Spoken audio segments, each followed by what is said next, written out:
We have a warrant to search this property. Step aside. Okay, then show me the warrant. We don't have to show you anything. We're executing a lawful search. Actually, under the Fourth Amendment, you're required to present the warrant before entry. Lady, you're interfering with a police investigation. That's a crime. And conducting a warrantless search is a constitutional violation. That's a law. He was trying to intimidate her into backing down through the threat of arrest. Jasmine didn't back down. She called out his violation as what it was, a constitutional violation that would result in a lawsuit. Then she dropped the question again, the one question Derek couldn't answer with anything other than the truth. That's when Derek made his fatal mistake. Instead of answering the question, he challenged her authority. Who the hell did she think she was? Jasmine told him exactly who she was, an assistant United States attorney who prosecuted corrupt police officers for a living. And she told him something that should have made all three officers immediately walk away and call their supervisor. She told them that if they entered without showing a valid warrant, she would have federal charges filed against them by Monday morning. Not a threat, a promise. Backed by the full weight of the United States Department of Justice, quick question for you watching. Have you ever wondered what happens when police meet someone who actually has the power to prosecute them? Drop a comment below.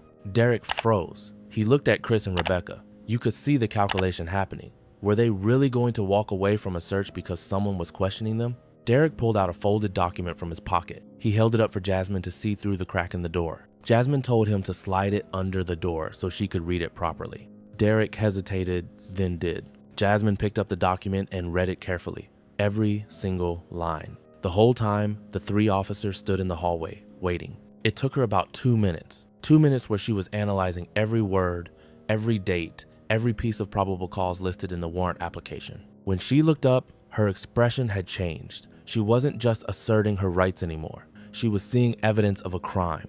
Jasmine opened the door fully. She stepped into the hallway holding the warrant, and she started asking questions that made Derek's face go pale. She asked who the confidential informant was, who had allegedly provided information about drug activity at this address. Derek said he couldn't reveal that. Jasmine said that was fine. She would subpoena the CI's identity in federal court, and they both knew what would happen when no CI existed. She asked about the alleged multiple controlled buys that the warrant claimed had occurred at this location. When were they? What dates? What times? What amounts? Derek said that information was in the case file. Jasmine said she wanted the case number so she could review the file. Derek gave her a number. She asked which unit they were actually searching. Derek said both. Jasmine asked why both units when they had no specific information about either unit.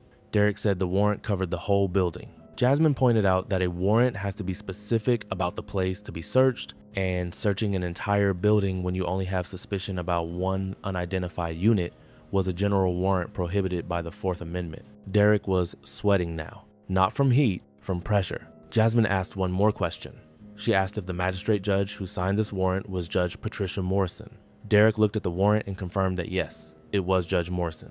Jasmine smiled, not a happy smile, a smile that meant someone was about to have a very bad day. She told the officers that she knew Judge Morrison personally. That Judge Morrison was extremely careful about warrant applications and would not have signed off on a warrant this sloppy unless someone had misrepresented the facts to her. She told them that she would be visiting Judge Morrison first thing Monday morning with this warrant and would be asking very specific questions about what they had represented to her. Then Jasmine asked a question that ended everything. She asked if this warrant had been obtained by Detective Derek Mullins. Derek confirmed he was Derek Mullins. Jasmine asked if he was the same Derek Mullins who had been investigated twice before by Internal Affairs for questionable search warrants. The silence was deafening. Jasmine told them they had two choices. They could walk away right now. She would file a complaint with their department and with the U.S. Attorney's Office, and there would be an investigation. Or they could try to execute this clearly defective warrant, and she would personally ensure that federal criminal charges were filed for deprivation of rights